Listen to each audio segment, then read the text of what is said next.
Shalom mais uma vez a todos, Boker Tov, bom dia, já tomamos o nosso cafezinho de costume, agora estamos bem acordados para estudar um pouquinho de Torá.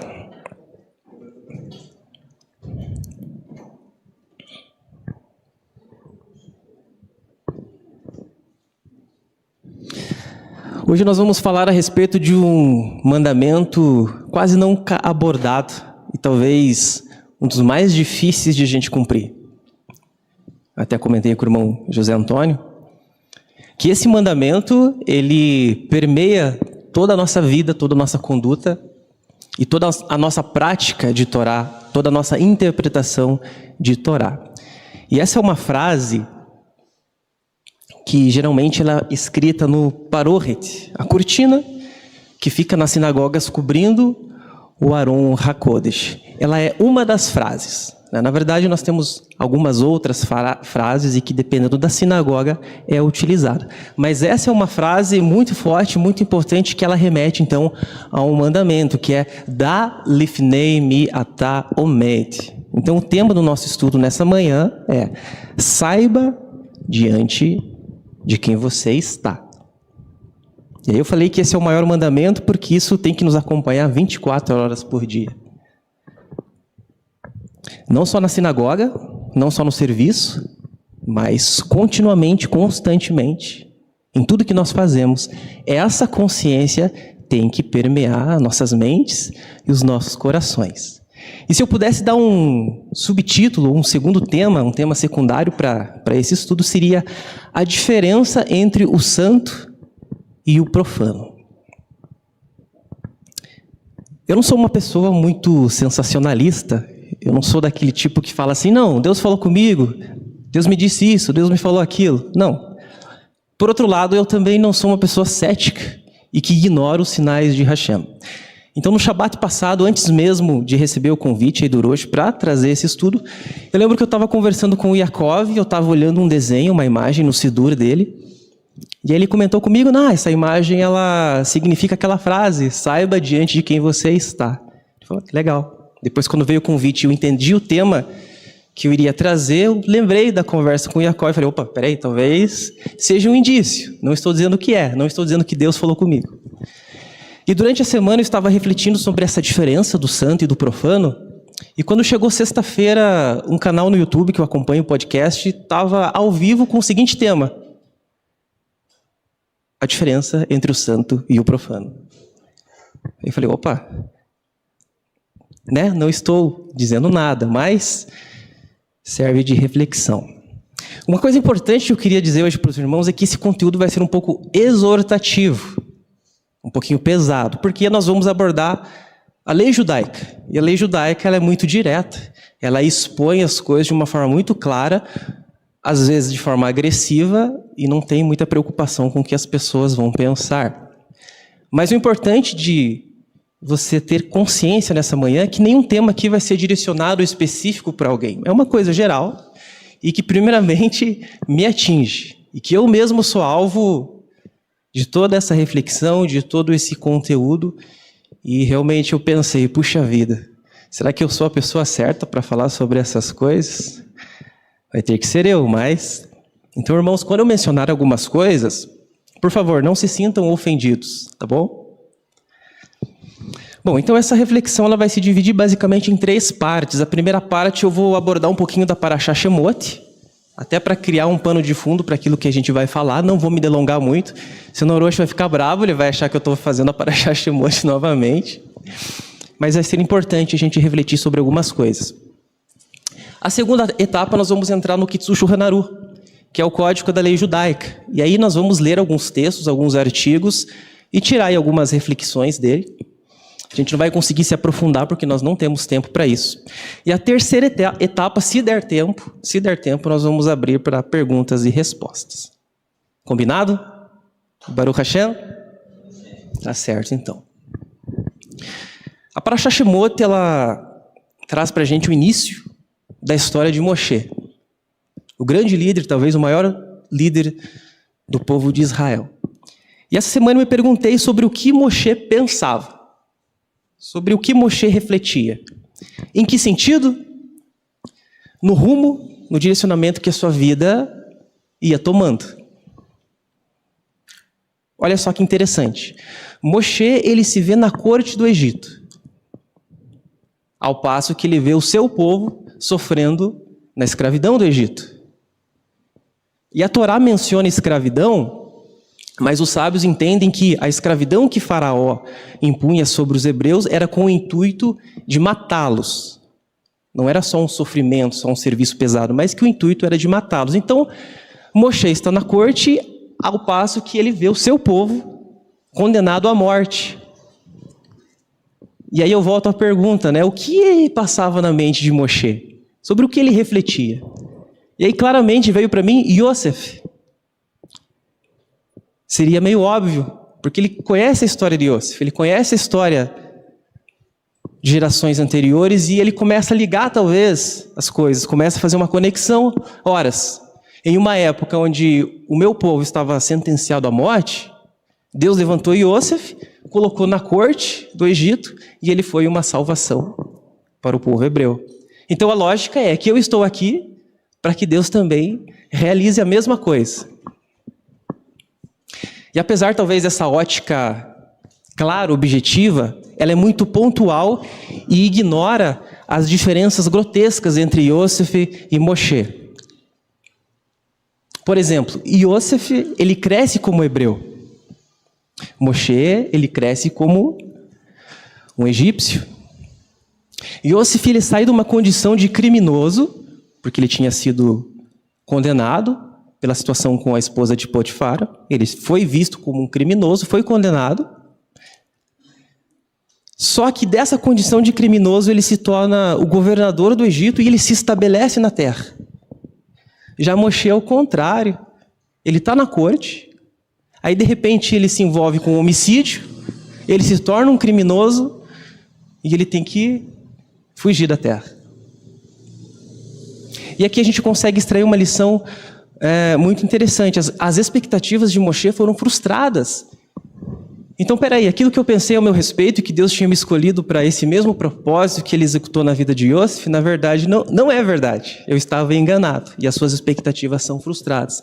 Mas a lição que a gente aprende é que os propósitos de Deus, eles não seguem e não dependem de uma lógica humana. E que mesmo histórias que se opõem entre si, elas podem sim ser histórias tão relevantes, tão impressionantes como a história de Yosef e a história de Moshe. Agora, os propósitos de Deus dependem de uma coisa. Dependem de nós sabermos diante de quem nós estamos. De sabermos que a presença de Deus é constante sobre as nossas vidas. E nisso Yosef e Moshe eram semelhantes. Em caráter, em integridade, em conduta, em espiritualidade. Certo, pessoal?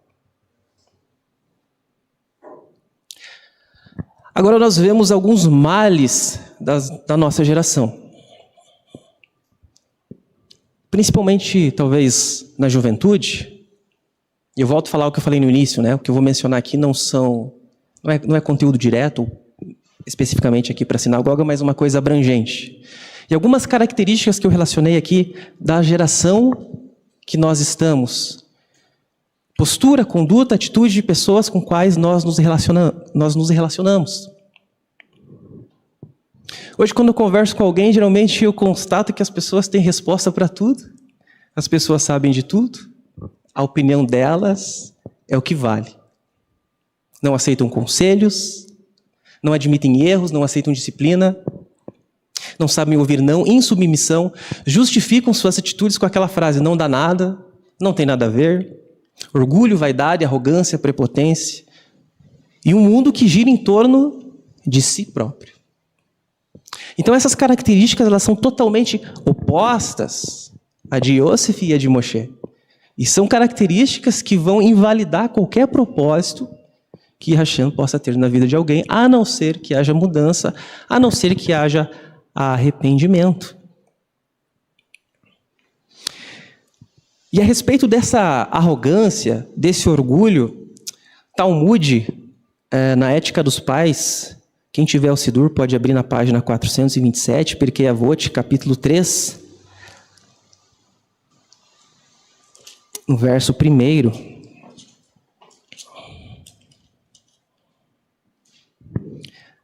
Olha só que interessante esse conceito e como ele é profundo, como ele é grotesco, justamente com a finalidade de impactar as nossas vidas. Então, sobre todas essas condições, sobre todos os atributos que podem ser resumidos no orgulho, olha que interessante, qual é o pensamento que nós devemos ter? Página 427, capítulo 3 do Pirkei Avot, verso 1. Acábia, filho de Mahalel, dizia: pensa em 3 coisas e evitarás o pecado. Lembra-te de onde vieste e para onde caminhas. E pensa em quem terás que prestar as tuas ações. De onde viestes?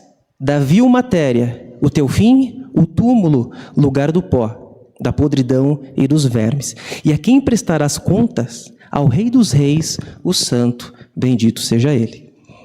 Essa é uma consciência que nós já sabemos. Essas coisas que eu estou falando aqui, na verdade, nós já sabemos. Não são novidades. Não tem nada de revelador nesse estudo. E não vai ter. Até porque a forma judaica de falar, de expressar, de explanar as coisas é só uma maneira complexa e profunda de trabalhar conceitos simples, morais, que nós já sabemos. Mas se nós já sabemos, a pergunta então é: nós somos pessoas que aprendemos, de fato, ou nós somos pessoas que apenas absorvemos conteúdo, informações? E uma coisa que eu reflito há muito tempo já é que todo conhecimento que não converge em frutos, que não converge em mudanças, que não converge em um relacionamento melhor com o meu próximo, é um conhecimento nulo, é um conhecimento sem sentido, é um conhecimento sem propósito. E na verdade ele pode até tornar um indivíduo pior, porque às vezes o grau de conhecimento é justamente o que torna a pessoa arrogante, o que torna ela superior. Então essa pergunta para a gente hoje é muito importante. Nós estamos, de certa forma, envolvidos com a fé judaica, expostos a estudos do judaísmo, e a gente tem que se avaliar se a gente não só absorve conteúdo, mas esse conteúdo, no fim das contas, não converge em ações práticas. E aí a lei judaica ela aborda algumas instruções de forma detalhada, justamente para a gente ter uma percepção melhor no nosso dia a dia, nas coisas comuns, nas coisas corriqueiras. A gente tem uma percepção de, muitas vezes, como se comporta na sinagoga, no momento de oração, quando está sendo ministrada uma palavra. Mas a lei judaica ela vai falar a respeito de cada detalhe, de cada momento do seu dia, para que você possa traçar parâmetros que te levem a distinguir o que é santo e o que é profano. Agora eu vou pedir a participação de vocês. Quem pode dar para mim um exemplo de alguma coisa santa? Uma coisa santa, uma coisa sagrada? Oi? As vestes. Shabat.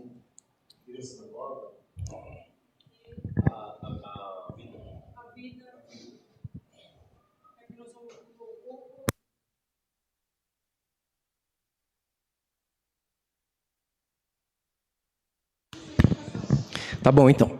Agora me deem um exemplo de algo profano.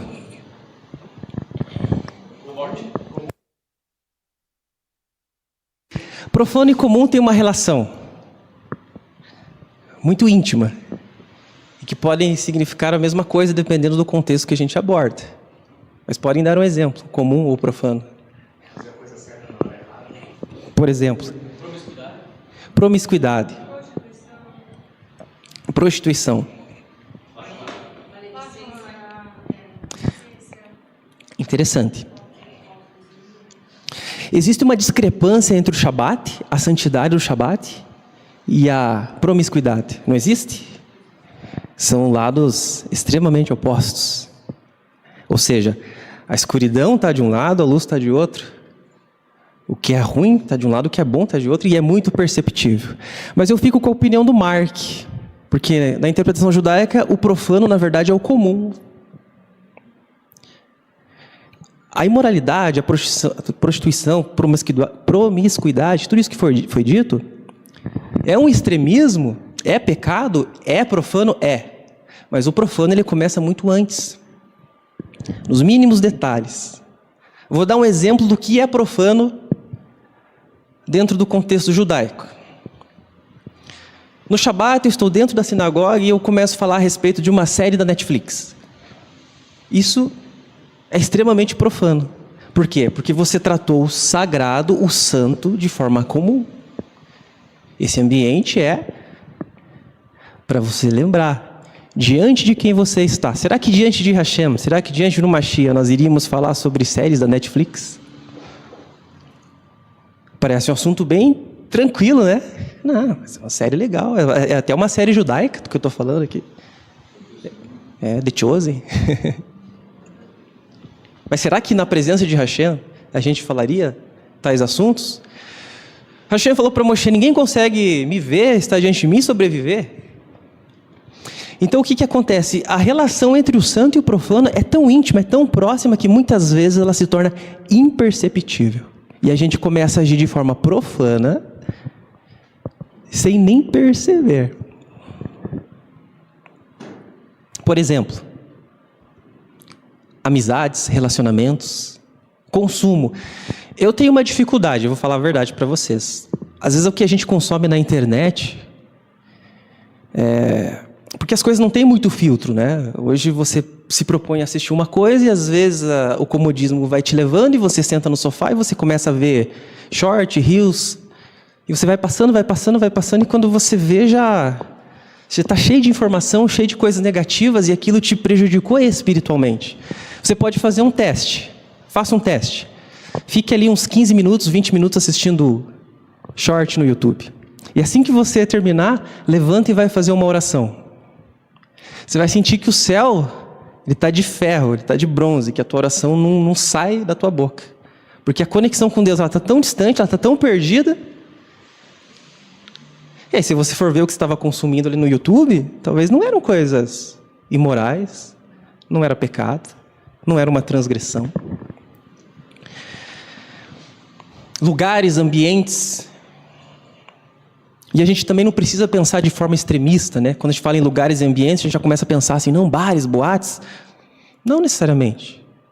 Às vezes um amigo te convida para ir na casa dele.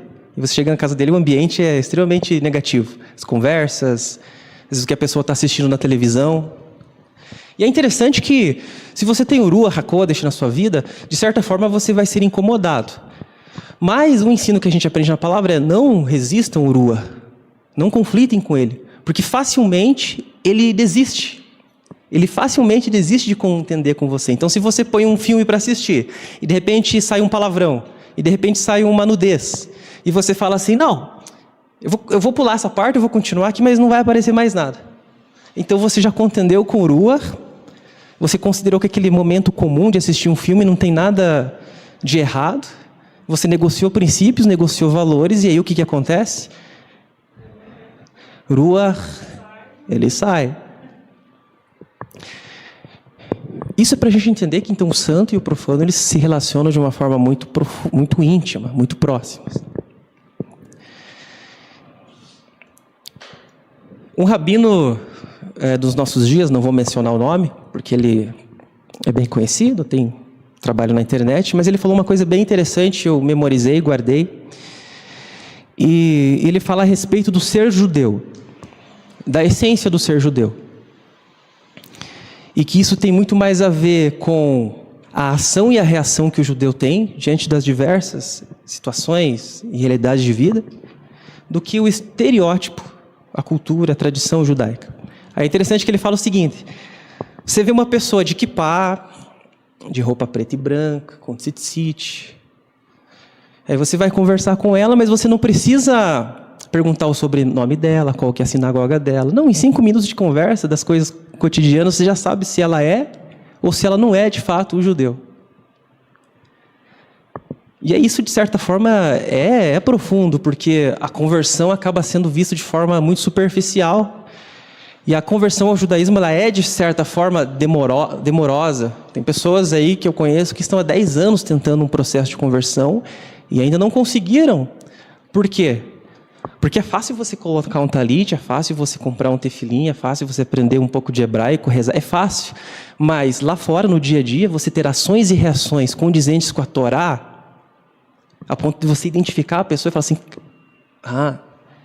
isso é difícil, isso leva tempo. Sobre qual padrão comportamental nós vivemos? Porque isso de ação e reação tem a ver com padrões de comportamento. Isso de santo e profano está totalmente ligado aos padrões de comportamento. Então, sobre qual padrão de comportamento nós vivemos? E sobre qual expectativa nós vivemos? Até porque a expectativa que nós expressamos, ela está ligada diretamente com o padrão que nós vivemos. Não tem como dizer que a minha expectativa é essa, mas eu vivo de uma forma totalmente incondizente com aquilo que eu espero. Eu vou falar para vocês a respeito de qual que é a minha expectativa. Você sabe que no cotidiano, o dia a dia, trabalho, casa, família, a gente tem ali os momentos de oração, de reza, de estudo da Torá. E não é sempre que o sobrenatural acontece. Às vezes acaba que a nossa dinâmica religiosa, ela é mediana. E se ela é mediana, a gente acaba não sendo muito impactado e certas coisas não mudam. Só que por algumas experiências que eu já tive na vida, as maiores experiências sobrenaturais, elas aconteceram do nada. E é interessante que não foram em momentos de reza, de oração, na sinagoga, mas muitas vezes no dia a dia. Então, sobre essa expectativa eu vivo. Eu faço as minhas atividades, eu faço também as minhas devocionais, porém eu vivo numa expectativa que, a qualquer momento, algo aconteça. E às vezes acontece, mas eu estou numa expectativa de que aconteçam coisas maiores, para que resultem em impactos maiores. Mas qual que é o dilema? O dilema, na verdade, é vencer coisas que já estão ao meu alcance, dentro da minha capacidade, mas que eu não me esforço para vencer. Então, essa experiência sobrenatural, ela de certa forma ela vai impactar as nossas vidas e vai levar a uma evolução. Porém, ela só pode acontecer se aquilo que está no nosso alcance, primeiro, for sanado. Senão, a gente não vai poder receber nada diferente de Hashem. Mas independente de você ter ou não uma expectativa do sobrenatural, você vai estar exposto ao sobrenatural de uma forma ou de outra. A questão, então, no fim das contas, será o desfecho. Olha que curioso e que irônico. Moshe, ele estava na rotina diária dele. Era pastor de ovelhas, estava ali fazendo o seu trabalho, e o Midrash diz que de repente, uma das ovelhas de Moshe, ela foge, ela escapa, e ele sai, deixa as demais e vai atrás dessa ovelhinha. Talvez o bom pastor que deixa as 99 ovelhas e vai atrás daquela perdida, quem sabe. E aí o Midrash diz que Hashem olha para Moshe e fala, puxa, você tem essa preocupação com um animal? Então você é a pessoa certa para cuidar do meu povo.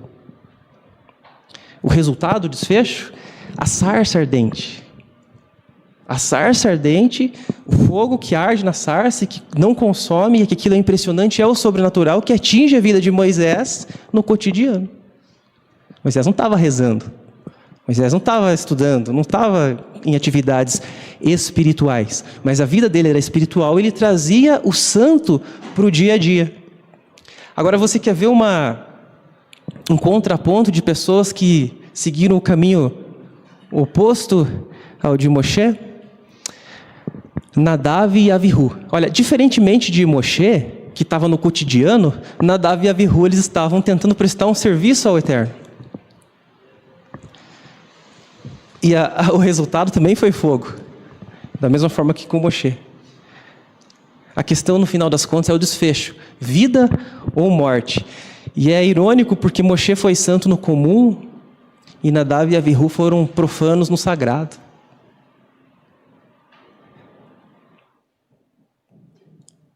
E aí o que eu falei até aqui é basicamente para a gente ter essa consciência de que constantemente a gente está sujeito a profanar o nome de Deus.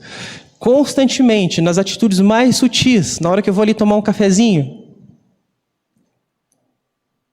na hora que de repente eu entro dentro de um assunto aqui dentro da sinagoga, a gente às vezes mal percebe que espiritualmente a gente está balançando. Balança, mas não cai. Balança, mas não cai até que cai. Bom, essa é a primeira parte que eu queria argumentar a respeito de Shemot. Então a gente aprende com Yosef e com Moshe que a vida prática, a vida cotidiana deles, havia uma distinção muito clara entre o santo e o profano. E por isso eles foram as pessoas que foram. E aí a gente estuda anualmente, mas às vezes continuamos. E aí eu falo por mim, continuo agindo de certa forma profana em muitas situações. Nós vamos entrar agora, então, em algumas instruções práticas do Shulchan Aruch. Shulchan Aruch significa mesa posta ou mesa pronta. Na verdade, o Shulchan Aruch é a lei judaica. Ela tem esse nome, mesa pronta, porque os sábios de Israel fizeram grandes estudos e extraíram da Torá, extraíram do Talmud, de fato, as leis práticas. Então, a gente não precisa hoje se esmerar em estudar tudo isso para tentar entender alguma lei. Então, o Shulchan Aruch é uma mesa pronta, é uma mesa posta, basta você usufruir dela. Então eu vou ler alguns artigos, acho que a própria leitura deles já diz muita coisa, e aí vou comentar alguma coisinha na sequência, tá? Então eu peço que vocês prestem bastante atenção nessas leituras. Algumas coisas talvez vocês vão achar exagero, extremismo, mas saiba que a gente pode extrair lições morais, ainda que a prática, por nossa parte, não seja como no judaísmo ortodoxo, que segue isso aqui como regra de vida, a gente pode extrair, sim, lições morais. Então, a gente vai para o capítulo 1, no artigo 1º. O capítulo 1, ele trata a respeito de regras relacionadas ao que fazer cedo, de manhã. Então, o artigo 1º fala a respeito de o homem sempre deve colocar o temor a Deus no seu coração. Imagino sempre o Eterno diante de mim, Salmo 16:8. O cumprimento dessas palavras é uma regra importante, a observância da Torá e a virtude dos justos que seguem o caminho de Deus, já que, normalmente, o modo de agir do indivíduo, seus gestos e ocupações, quando está sozinho em casa, não é igual ao seu comportamento ao estar diante de um grande rei. Tampouco a sua fala e o modo de se expressar com os próximos e parentes são iguais às de quando está num palácio real, pois neste caso certamente tomará o cuidado de que todas as suas atitudes sejam dignas. Se essa é a maneira de se portar perante um rei de carne e osso, maior deverá ser a atenção ao saber que o grande rei, o Altíssimo, bendito seja ele, encontra-se presente em todo o mundo e está junto de cada um, observando suas ações, conforme foi dito. Se o homem se esconder em esconderijos, não o estarei vendo, disse Deus. Não sou eu que preencho os céus e a terra? Jeremias 23:24. Certamente essa forma de pensar logo o fará alcançar temor, submissão e respeito a Deus abençoado seja, fazendo-o sentir-se envergonhado diante dele. Para ganhar tempo, eu já vou ler aqui o artigo de número 4. Levantar-se com zelo para a oração. Portanto, é necessário que o homem seja forte como um leão, para que, logo ao acordar e após recitar Modéani e Amidá, levante facilmente para servir o Criador abençoado e enaltecido, antes que seu mau instinto se sobressaia com argumentos para que não se levante de imediato. É fundamental ser sagaz com o mau instinto, que no inverno aconselha a não levantar cedo, lembrando-nos de que o frio é intenso, e no verão recomenda-nos tardar em levantar e satisfazer todo o sono. Ou usa outros argumentos parecidos, já que é especialidade do mau instinto convencer o indivíduo a custar sair da cama. Assim, o indivíduo temente que respeita a vontade de Deus precisa dominá-lo e não escutar os seus conselhos, mesmo que isso seja difícil em face das limitações e preguiça do corpo. para que fique imbuído da vontade do Rei dos Reis, o Santíssimo, abençoado seja, é preciso conscientizar-se de que, caso fosse chamado para realizar um negócio lucrativo, ou para cobrar suas dívidas, ou para salvar as suas propriedades de um infortúnio, como, por exemplo, incêndio ou algo parecido, é óbvio que ele se levantaria com presteza e sem demora, pelo valor que dá aos seus pertences. Igualmente, se tivesse de servir a um soberano, seria diligente e não se demoraria, fosse para não ser denunciado ou para ser simpático aos olhos do rei. Então, se é assim o procedimento com um rei humano, devemos ser muito mais diligentes para com o Rei dos Reis, o Santíssimo, bendito seja Ele, e levantar com rapidez e agilidade. No final, quem age dessa forma por 4 ou 5 vezes acaba perdendo a dificuldade. Os nossos sábios dizem: aquele que tenta se purificar recebe auxílio dos céus. Bom, esse artigo ele fala muito por si só, claro, mas ele fala a respeito de disposição e de prioridades e de consciência, a consciência da presença divina, como nós falamos no início, 24 horas por dia. Saiba diante de quem você está. Falamos no início que essa é uma frase que está no Parorret, que cobre a arca sagrada. Mas na interpretação judaica, a arca sagrada, o Aron HaKodesh, ele representa o coração. E aqui é interessante porque Yeshua ele rompeu esse véu, porque o Parorret ele representa aquele véu, aquela cortina que separava o lugar santo dos santos. É como se a gente remodelasse o perfil do templo dentro da sinagoga, como se a arca fosse a arca sagrada, a Torá ali, as pedras, os mandamentos. Mas apesar de Yeshua ter rompido essa cortina e a gente ter um livre acesso, nós precisamos construir uma nova cortina. A cortina que carrega a consciência de saber diante de quem nós estamos, porque senão a separação que Yeshua fez, ela vai ser jogada no lixo, por conta das nossas atitudes e por conta dessa falta de consciência. E aí o Tehillim 119, ele fala o quê? Guardei a tua Torá no meu coração, é o 119? Para não pecar contra ti. Parorrit. Saiba diante de quem você está. Então o Shulchan Aruch ele vai mostrar para a gente, nesses primeiros versos e no restante, a verdadeira Torá. O que é de fato a verdadeira Torá? Que antes de a gente pensar em regra de colocar um tefilim, colocar um tzitzit, antes de a gente pensar naquelas regras judaicas, que é o primeiro contato que nós temos, tudo isso aqui deve permear antes cada prática. Porque senão até o mandamento, até a prática daquilo que está na Torá, de forma ipsis literis, se torna algo profano.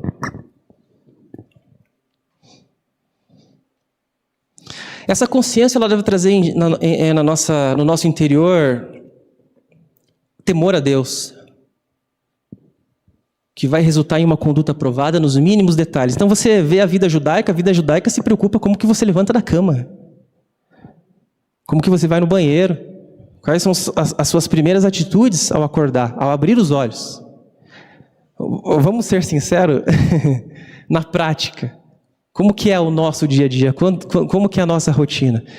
Às vezes eu acordo e já vejo assim, puxa, já estou 10 minutos atrasado para ir trabalhar. Às vezes não dá tempo de rezar, às vezes não dá tempo de orar. E aí a gente já sai atropelando tudo. Por negligência, às vezes, porque às vezes ficou acordado até mais tarde no dia anterior, e enfim, vários critérios, várias condições. E a gente vai perdendo, né, a dinâmica das coisas. Então a importância do Shulchan Aruch é revelar os mínimos detalhes nos gestos, nas atitudes, nas palavras, nos pensamentos e nos relacionamentos. Só então qualquer atitude de prática literal da Torá vai ter sentido. A gente precisa desenvolver esforço, compromisso, constância. Esse é o verdadeiro Avodat Hashem, o serviço a Deus. Essa conduta, a reza, o estudo da Torá, o que a gente faz de manhã é só o primeiro passo. Rezar aqui, colocar o tefilim, vir aqui no shiluv é só o primeiro passo. Isso deve permear, então, a continuidade do nosso dia. É interessante que o Shulchan Aruch ele faz essa comparação com o temor que a gente tem das pessoas. Então, se eu atraso no meu trabalho, ou se eu vou mal vestido no meu trabalho, eu me preocupo com o que um cliente vai falar, ou qual que vai ser a visão do meu chefe. Mas a gente não tem esse mesmo zelo com Hashem. Será que isso é porque as pessoas que nós estamos vendo, e talvez a consequência de uma atitude ruim da nossa parte vai gerar uma consequência imediata, e talvez isso gere um pouco mais de medo, e talvez porque nós não vemos Deus, e parece que as consequências são subjetivas, e a gente faz coisas, erra, e parece que não acontece nada, e talvez isso vai amortecendo em nós a consciência de quem nós estamos. Talvez. Aí eu volto a falar, então a gente consome alguma coisa e resiste o Ruach. Não, mas não aconteceu nada. Eu vi o depoimento de um judeu racídico, que ele abandonou a comunidade racídica, e ele tinha algumas regras na mente dele que ele sabia, ele tinha certeza que se ele transgredisse, ele ia ser fulminado, ele ia morrer. E ele falou assim, bom, eu sei que a Torá proíbe você fazer fogo no Shabat. Aí eu tive uma ideia, eu acho que eu vou tentar fumar um cigarro no Shabat. E eu tenho certeza que eu vou morrer. Aí disse que passou um Shabat, ele não teve coragem, passou outro, até que chegou um belo dia, então ele resolveu acender um cigarro no Shabat. E aí, adivinha?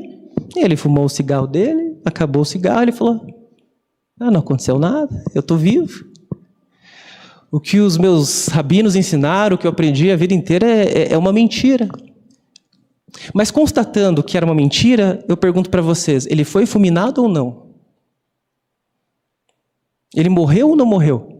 Se ele constata que um mandamento da Torá é mentira, ele morreu ou ele não morreu? Só que como a gente não percebe fisicamente, aos nossos olhos, não é palpável, a gente se distancia do temor de Deus. É diferente do chefe que você atrasa, toma uma bronca, tem um desconto no salário e pronto, é imediato a consequência.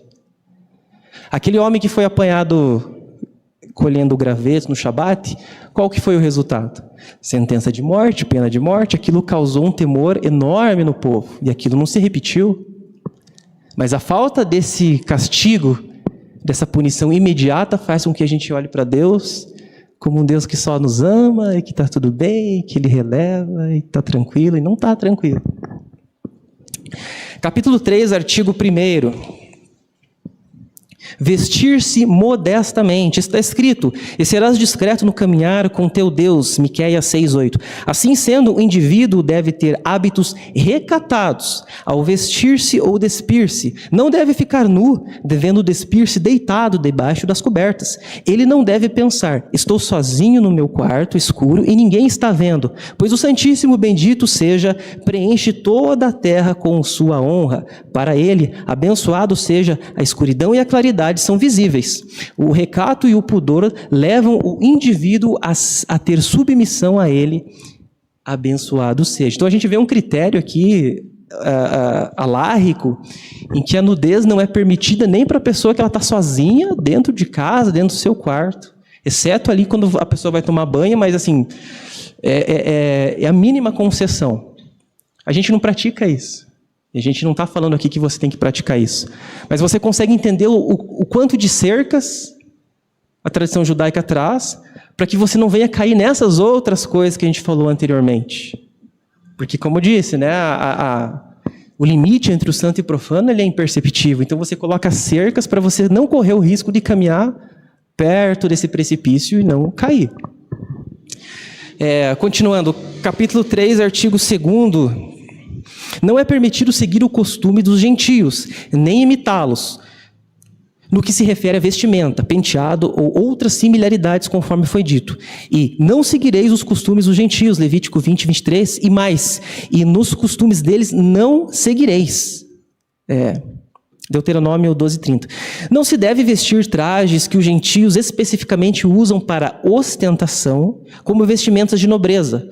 Nossos mestres do Talmud explicam que o judeu não pode copiar deles sequer a disposição das tiras de couro do sapato, pois, se o costume dos gentios é amarrá-los de certa forma, o costume dos judeus será de outra maneira. Ou, se a moda gentia é usar tiras de cor vermelha, e o costume judaico é usar tiras de cor preta, já que o preto está relacionado à modéstia, obediência e recato. Em ambos os casos, o judeu não pode alterar os seus modos. Cada um, dentro da sua situação, deve observar que trajes ostentosos e indecentes não são adequados ao judeu, porque sua vestimenta deve estar relacionada à obediência e ao recato. Aí você vê que não é tão simples você se fantasiar de judeu e sair por aí, porque, de certa forma, é o que a gente vê muito hoje com esse crescimento de judaísmo messiânico. São pessoas totalmente com o estereótipo judaico, mas aí você começa a ver tudo que permeia a vida judaica e, na prática, no teu interior, a gente acaba estando muito distante disso. E por isso que muitas vezes os judeus não gostam, e não gostam mesmo, porque você acaba representando um povo. Então, uma pessoa que não entende nada de judaísmo, vê uma pessoa vestida de judeu, ela vai falar, é judeu. Mas ele vai ver um comportamento totalmente oposto ao que de fato é judaico. Então, é muito importante a gente zelar com o que a gente expressa através daquilo que a gente veste. Assim foi dito no Sifre, Deuteronômio 12:30. Não digas, já que eles se vestem de púrpura, eu também trajarei púrpura. Olha a questão da influência. Internet, rede social, o conteúdo que a gente vê por aí tende a influenciar padrões de vestimenta, padrões de fala, o que as pessoas hoje buscam, né? Qual que é a demanda das pessoas. Isso está muito ditado pela mídia, pelas pessoas de grande influência. Mas isso, de certa forma, é uma porta aberta dentro das nossas casas, que vai abrir uma porta no nosso coração, e que pode destruir as nossas vidas, destruir as nossas famílias, destruir os nossos filhos. Então, assim, parece extremista. Nossa, você não deve nem imitar a forma de amarrar o sapato. Entende que é uma cerca, que se eu conseguir seguir nesse nível de regra, eu jamais vou me corromper, eu jamais vou ser influenciado por coisas que de fato são pecados. Vou acelerar aqui, pessoal. O que as roupas falam ao nosso respeito? Identidade moral. Existe diferença entre roupas que nós usamos na sinagoga e roupas que nós usamos no dia a dia? E aí eu não estou falando da qualidade das roupas, porque a gente vai deixar a melhor roupa para a gente ir na sinagoga. É uma ocasião especial. Mas eu estou falando o que a roupa fala ao nosso respeito. Existe diferença entre aquilo que a gente veste na sinagoga para aquilo que a gente veste na rua? Porque às vezes na sinagoga a gente usa uma saia até os pés, mas na rua a gente usa uma calça leg, por exemplo. Existe diferença. Só que o santo e o profano, ele não é distinto só dentro da sinagoga, ele é distinto lá fora também. Tem um verso que diz o seguinte: conhecereis mais uma vez a diferença entre aqueles que servem a Deus e os que não servem a Deus. Aí alguns meios religiosos interpretaram que o padrão de vida que você conquista, próspero, vai ser a diferença aos olhos de quem te vê. Quando na verdade o padrão não é esse.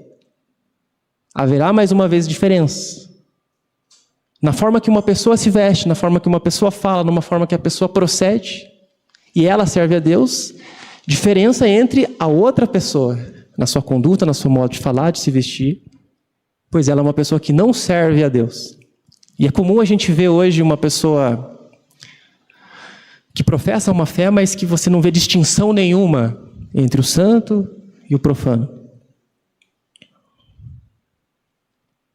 Capítulo 3, artigo 7. Modo correto de se conduzir. É proibido andar ereto de pescoço erguido, conforme o versículo. E caminhaste de pescoço erguido, Isaías 3,16. A pessoa também não deve curvar-se demais. O correto é baixar a cabeça levemente, de modo a perceber o que vem à frente e enxergar onde está pisando. Segundo a maneira que o indivíduo caminha, percebe-se, olha só, segundo a postura e a maneira que o indivíduo caminha, percebe-se se ele é sábio ou se é tolo. Sobre isso já falou o rei Salomão, pois até o caminho em que anda o tolo, falta-lhe conteúdo em seu coração e ele anuncia a todos que é tolo.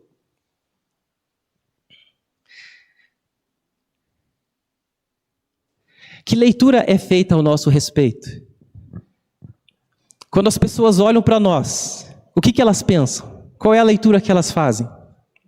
Aí o pensamento ocidental, ele diz o seguinte: não importa o que as pessoas pensam. Eu me visto da forma que eu quero, da forma que eu me sinto bem. Eu não estou muito preocupado com o que as pessoas pensam, mas esse não é o pensamento judaico. Muito pelo contrário, nós temos a responsabilidade de carregar o nome de Hashem. A Brit Hadashah não fala que nós fomos constituídos sacerdotes? Os sacerdotes não carregavam a arca, os levitas não carregavam a arca sagrada, então você carrega a arca sagrada. Você pode se vestir de qualquer maneira, você pode se portar de qualquer maneira. Existia uma mitzvah para o Kohen Gadol, que ele tinha que usar uma vestimenta específica, para que quando ele fosse subir no altar, as vergonhas dele não aparecessem e ele não fosse fulminado. Ele não morresse e tal. E aí o que as pessoas pensam de nós? Lá vem o chato, o orgulhoso. Sabe tudo. Vida resolvida, só conta vantagem, não deixa ninguém falar. Começa uma rodinha a conversar, ele quer ser o centro das atenções. Aí a pessoa vem chegando, um sai para cá, outro sai para lá, desconversa. Ou se não, vem o reclamão, que só murmura, só reclama da vida, só traz notícia ruim, só fala mal dos outros. Claro, são exemplos extremos. Não tem ninguém aqui tão orgulhoso que chegue se portando dessa maneira e também ninguém tão para baixo que acabe com o clima do ambiente. Mas em que limite nós nos encontramos nesses extremos? Porque algum limite nos atinge. Nós levamos o nome de Hashem, então precisamos ter atenção. Capítulo 5, artigo 1º. Limpeza do local destinado a uma atividade religiosa. Locais onde é proibido falar de assuntos sagrados. É um pouco peculiar esse texto aqui, mas está escrito: e cobrirás as tuas fezes, pois o teu Deus anda junto do teu acampamento, e teu acampamento será santo, para que ele não veja em ti coisa repugnante. Isso aqui é uma frase de Rabino? Não. Devarim, Deuteronômio 23, 14 e 15. Os nossos sábios de abençoada memória aprendem, Tratado Berachot 25a, que todo o ambiente em que Deus está conosco, ou seja, onde nos ocupamos com algo sagrado, como recitar o Shema e a oração, estudar Torá, é preciso que tal lugar seja santo, sem fezes aparentes, e também é proibido haver nudez em direção a quem estuda a Torá. Aqui é um pouquinho mais delicado, porque o local de serviço a Deus pode ser a nossa casa. Ele está abordando aqui a questão da casa, mas eu queria trazer um pouquinho mais para o ambiente da sinagoga, que de certa forma também está incluso aqui. E sair um pouquinho do literal, né, das fezes, porque a lei judaica ela vai abordar assim, diversas ocasiões onde pode ter uma sujeira no local. Mas eu queria trazer para a gente o seguinte: fezes como tudo o que cheira mal a Hashem. Saindo um pouquinho do literal.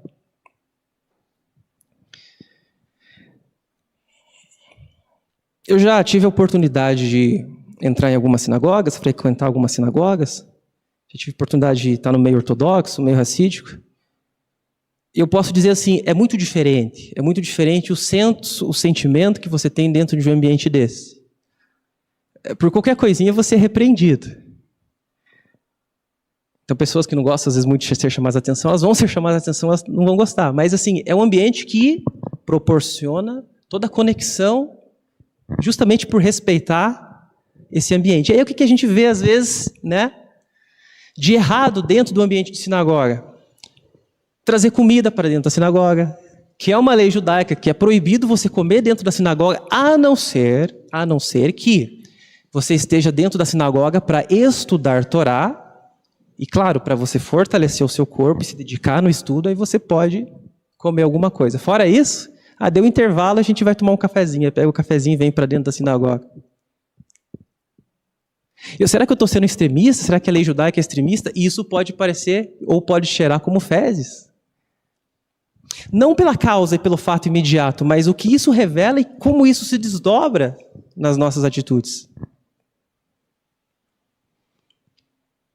Falar de coisas triviais, como a gente comentou no início, negócios, esportes, entretenimento. Qualquer assunto que não envolvam planos relacionados ao serviço divino, à reza ou à Torá, principalmente no Shabat, porque olha só, o que a gente está falando aqui não é sobre o Shabat, é sobre qualquer dia, em qualquer local destinado à reza, ao serviço, ao estudo.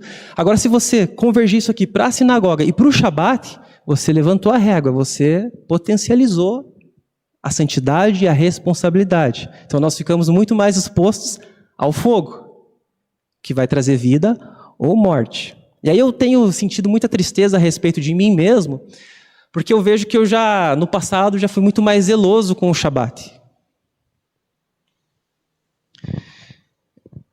E por um tempo a gente acaba se envolvendo muito com regras, só pelas regras. Até que passa o tempo e aquelas regras elas começam a convergir em questões de princípios, questões morais. Mas o que tem me entristecido em mim mesmo é que às vezes eu vejo certa negligência com o Shabat, às vezes dentro da sinagoga, às vezes com a minha roupa. A Kelly sempre chama minha atenção, né, em relação às roupas. Nossa, parece que uma vaca ruminou tua roupa, você pegou e vestiu, de tão amassado que está. Eu fico assim, pois é verdade. Santo e o profano, lembra? Pirkei Avot, capítulo 3, verso 4, página 428 do Sidur. A propósito do Pirkei Avot, a ética dos pais, oriunda do Talmud, consta no Sidur. Então, para quem tem o Sidur, é um conteúdo excelente para estudo. Página 428, Pirkei Avot 3, 4. Olha isso aqui que, de certa forma, agressivo, pesado e que deve levar a gente a refletir. Rabi Simeão dizia... Ó, gente, isso aqui é muito sério. É muito sério. Rabi Simeão dizia, 3 homens que comem juntos e não falam da lei divina, ou que seus assuntos não são coisas espirituais, estão como se comessem sacrifícios oferecidos a ídolos, conforme se lê. Todas as suas mesas estão cheias de coisas imundas. Deus está ausente. Mas, se 3 homens comem juntos e se ocupam da lei divina, é como estivessem na mesa do Criador, conforme se diz, esta é a mesa que está presente, o Eterno. E aí eu volto a falar, isso aqui é uma lei, e ela não está se referindo especificamente sobre o Shabat. Ou seja, no dia a dia, com as pessoas que nós conversamos, que nós nos relacionamos, isso aqui tem que ser uma prática. Claro que você não vai pegar a Torá em hebraico e vai ler para a pessoa que trabalha com você, porque ela nem sabe do que você está falando, mas de certa forma você sempre incluir princípios, conceitos, que vá permeando aquele local. Agora, o que é reprovável? A gente estar imerso em assuntos que não nos edificam e que aparentemente não são pecado, mas que não exigem de nós uma conexão com Hashem. Ou como se nós deixássemos os assuntos sagrados, as coisas santas, ou a oportunidade de trazer Deus para o nosso dia a dia, a gente deixa de lado. E a comparação que o Talmud fala é que isso é como se assentar a uma mesa de uma refeição dedicada a ídolos. Então esse é um zelo que eu queria trazer pensando assim, dentro da sinagoga, no Shabat, que daí, como eu falei, é uma condição muito mais elevada. Quais são os nossos assuntos? Quando a gente vai para o intervalo, quando a gente faz as nossas rodinhas, quais que são os assuntos? Torá, espiritualidade, Mashiach, reino, ou jogos, filmes, séries, negócios. Mas isso não é pecado. Mas pode levar ao pecado. A gente vai caminhar para o fim, pessoal. Tenham paciência. Capítulo 8.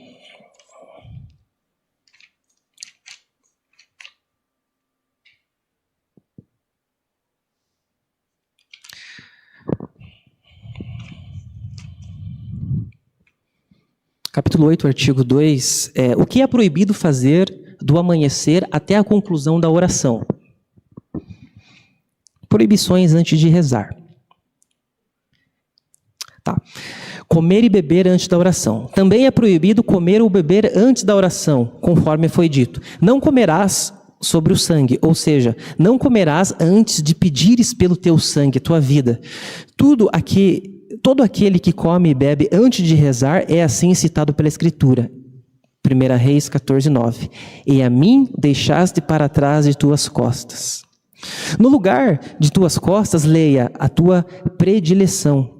Ou seja, assim diz o Santíssimo, abençoado seja. Depois de este aí cuidar de sua predileção, é que vem aceitar o jugo do céu sobre si?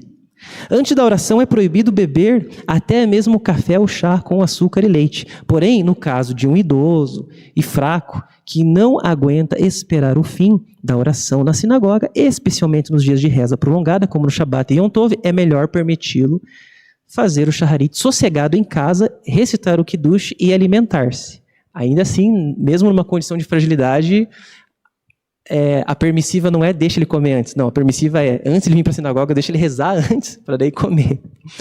Artigo 5. Isso aqui é bem interessante, esses dois conceitos de proibição de comer antes de rezar, e esse segundo aqui, ó. Cumprimentar antes de rezar. Antes de rezar, não é permitido visitar um amigo, sair ao seu encontro e cumprimentá-lo, nem desejar bom dia, conforme foi dito. Afaste-se do homem que tem a alma nas narinas, pois qual é a sua importância? Isaías 2:22. Ou seja, qual a importância dele para cumprimentá-lo antes de mim?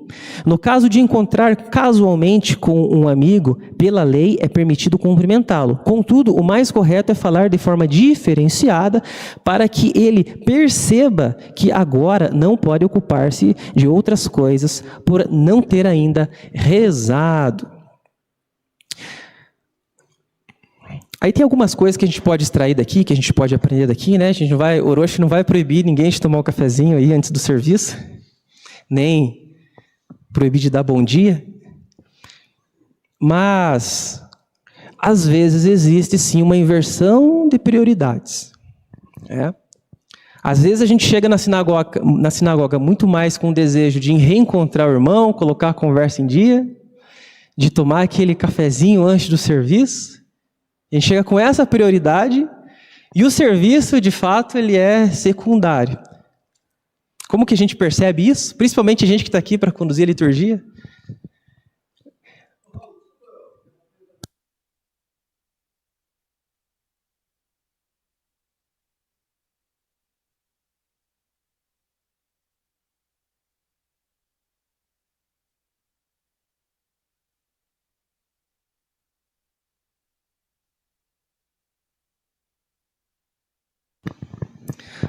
Baruch Hashem.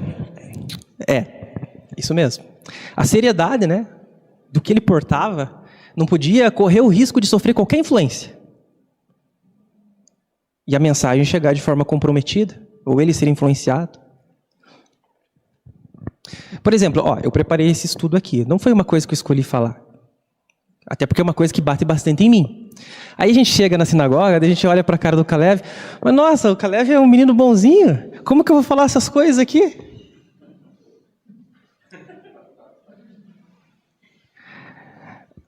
Aí a mensagem começa a ficar comprometida. Daí eu vou ali, tomo um cafezinho com o Dr. Lauro.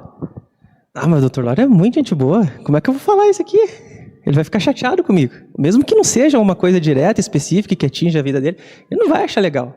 Então o profeta ele tinha esse cuidado. Eu vou levar a mensagem e se eu encontrar alguém no caminho, principalmente alguém que eu gosto, não vai dar certo, não vai dar boa. Onde que eu estava? Me perdi. Às vezes a gente está aqui na frente, a gente se prepara para conduzir a liturgia e a gente percebe o quê? Que geralmente tem um alvoroço aqui na sinagoga. Todo mundo conversando, e aquela voz alta e muita gente correndo, indo para lá e para cá e tomando café. Aí de repente, Shabbat Shalom, daí todo mundo, opa! Avinu Shem. A santidade baixa, né? Num instante, num segundo. Aí vale aquele comentário, né? Fique lá no YouTube, lá uma meia hora. E tente rezar na sequência. Não vai ter conexão. E aí a gente passa o shaharit inteiro, a mensagem inteira, e não sentiu nenhuma conexão com Deus. Por que será? Será porque não está muito profano as coisas? Então a prioridade não é comer. Comer a gente come em casa, não foi assim que Shaul falou? Comer se come em casa. A prioridade não é conversar com nossos irmãos. Não é um clube social, é uma sinagoga, a gente veio aqui para rezar. Pontualidade no serviço. Ixi, aí pega, né? Pontualidade. Não só para chegar de manhã, mas quando toca o sininho, o Caleb também, coitado. Ele toca aquele sino lá umas 7 vezes. O 7 é o número perfeito, o número cabalista, então ele tem que tocar 7 vezes. E sempre fica uma alma vivente lá.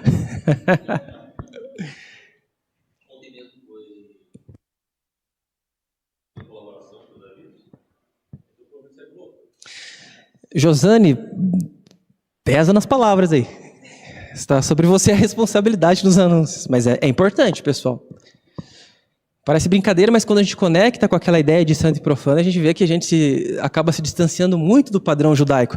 E aí a gente fala em restauração, né, Rocha? A gente fala em, vamos voltar aos padrões bíblicos. Aí a gente acha que é vestir preto e branco, por um talite, por uma kippah, e não tem nada a ver. Isso é cultura, isso é tradição.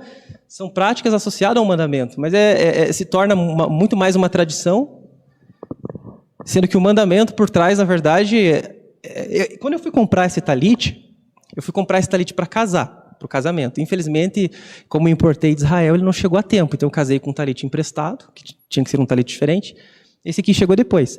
Só que quando eu fui comprar esse talite, a Kelly brigou comigo. Ela falou assim, você não tem nível de justiça para usar um talite desse. Um talite de lã, um talite rabário, um talite que vai até lá no chão. Você não tem nível de justiça para usar um talite desse. Tem que usar um mais...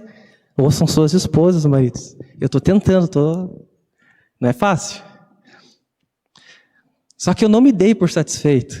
Eu fui estudar um pouquinho, fui consultar um rabino.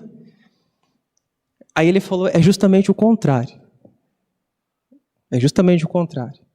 O talite não é o adorno. Não é para representar a beleza. Não é para evidenciar a tua justiça. O talite é um mandamento para os olhos. O tzitzit é um mandamento para os olhos. Ou seja, quanto mais você transgride um mandamento, mais você tem que investir nele.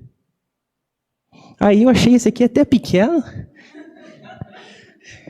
Modesto.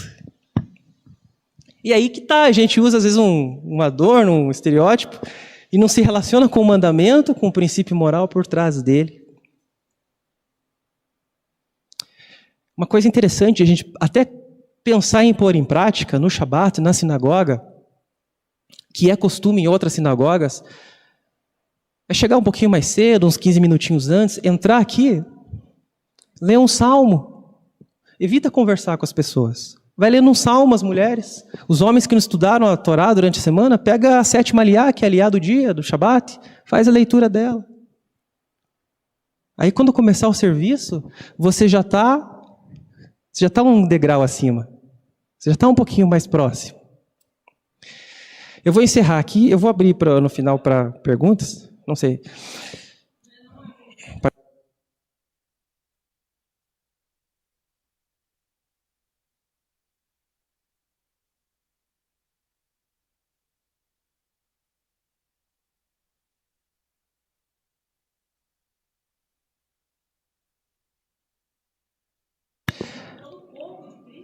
Sim, hoje inclusive está sendo transmitido, né, Caleb? Transmitido e vai ser editado e vai ser só o estudo inserido no canal, então, de certa forma, vai estar acessível para aqueles que não vieram. Eu vou encerrar aqui a leitura dos artigos do Shulchan Aruch. Eu só vou ler os tópicos do capítulo 29, porque esses tópicos, esses títulos vão dar mais orientação a respeito de coisas que a gente precisa, então, refletir. O capítulo 29...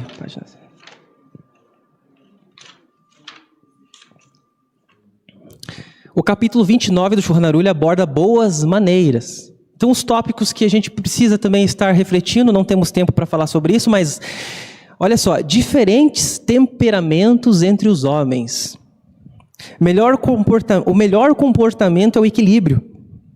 Vai meditando, conforme você ouve esses tópicos, vai meditando, o que isso te leva a pensar? O defeito em ter orgulho e o valor da humildade. Afastar-se do nervosismo. Falar pouco.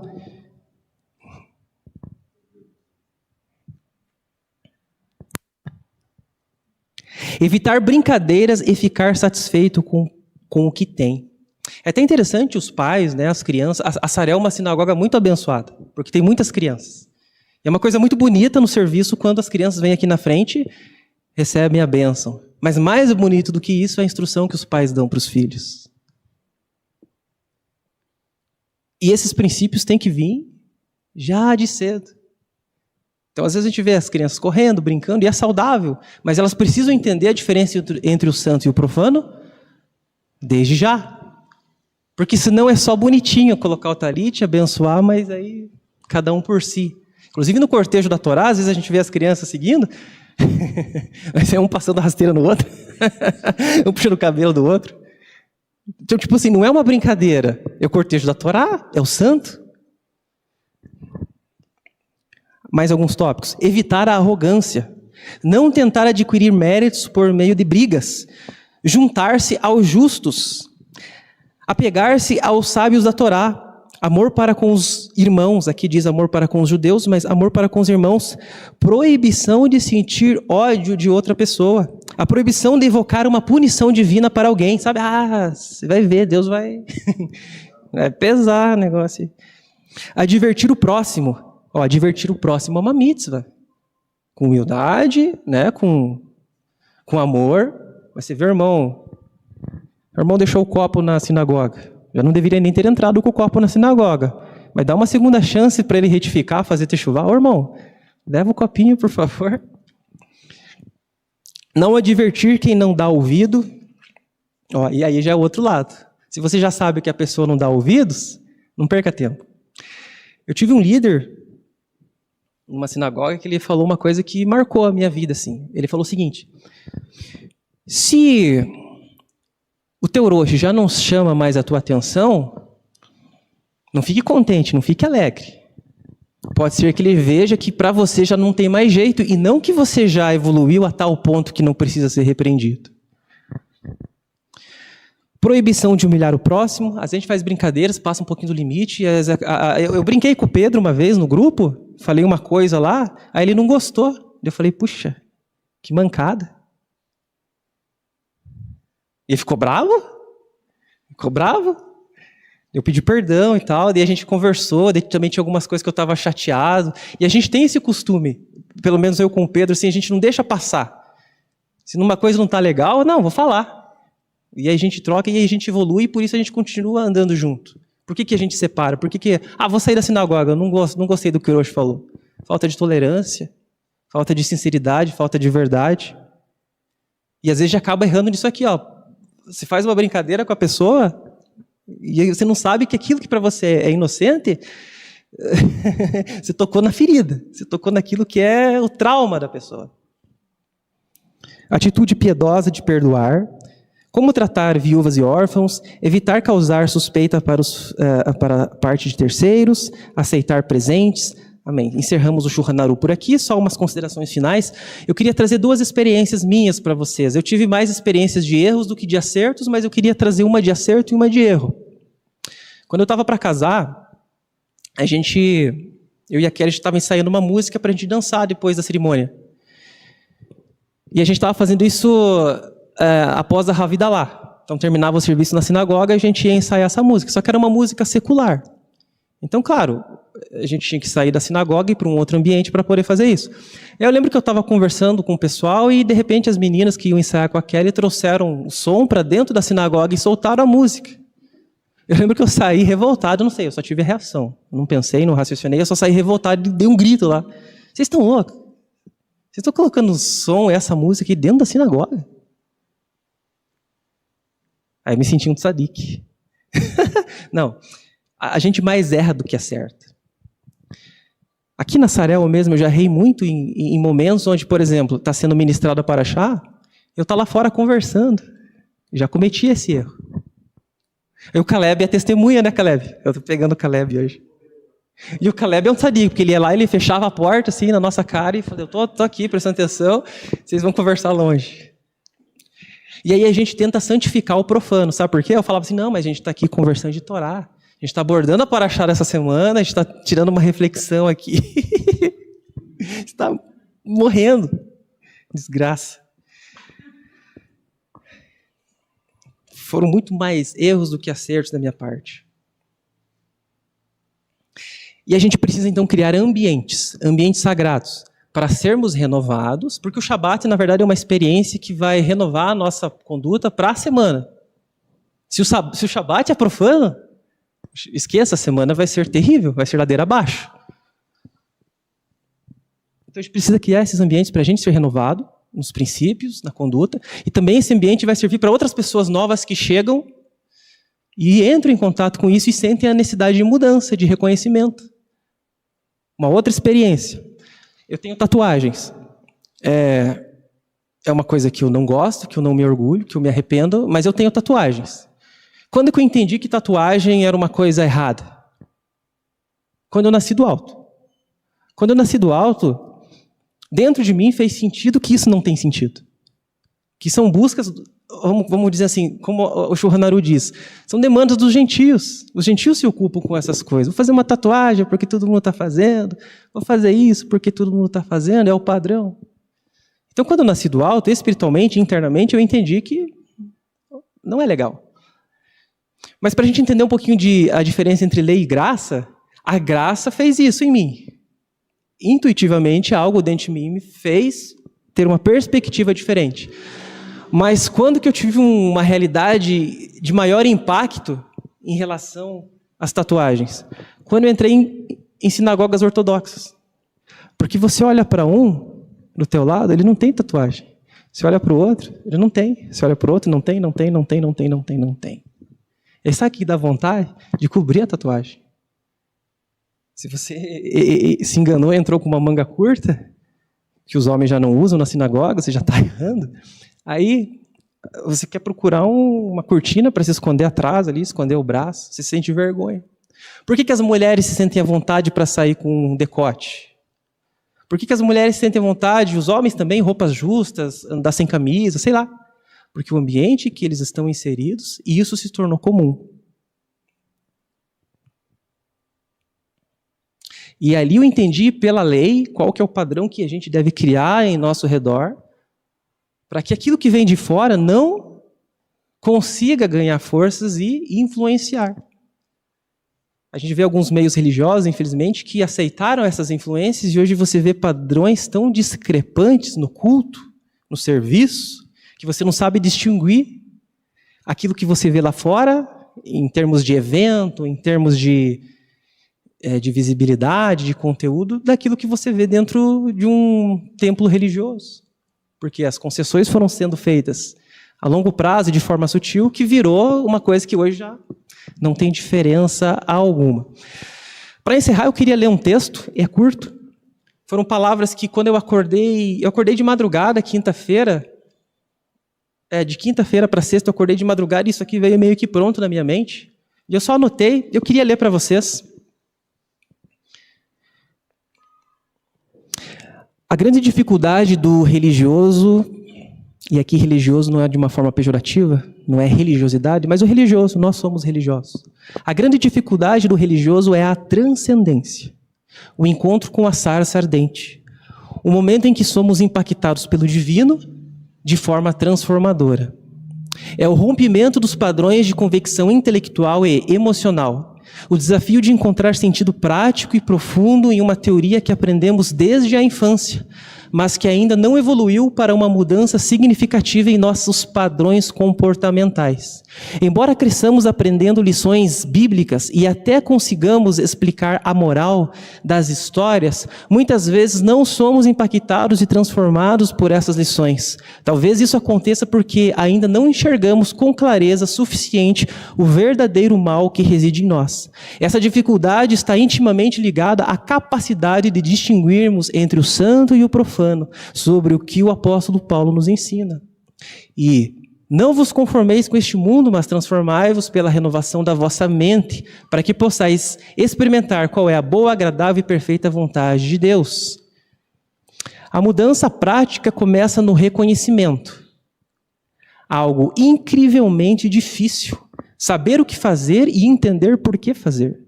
Não se trata de práticas humanas que trazem méritos para a redenção, mas de atitudes que reconhecem o padrão correto, mesmo que falhemos em segui-lo completamente. Isso até que a sarça apareça, até que sejamos aperfeiçoados pelo sobrenatural. A sarça se manifesta quando, em humildade, estamos dispostos a tirar as sandálias de nossos padrões antigos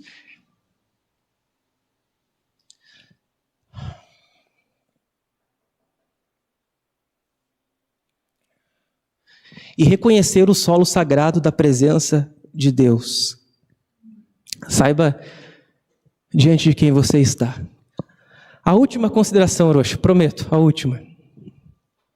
Eu carrego comigo um ensino do Rebbe de Lubavitch. Ele tem coisas muito profundas, muito impressionantes, mas essa me impactou de uma forma muito significativa e eu queria que você saísse daqui com isso. Você pode esquecer tudo que foi falado. Não esquece, veja depois no YouTube. Mas se você sair com isso, eu vou ficar bem contente. O Rebbe de Lubavitch ele falou o seguinte: se você se depara com uma situação que precisa de conserto, saiba que você foi a pessoa escolhida para consertar aquilo. Mas, se você não fizer nada, é você que precisa de conserto.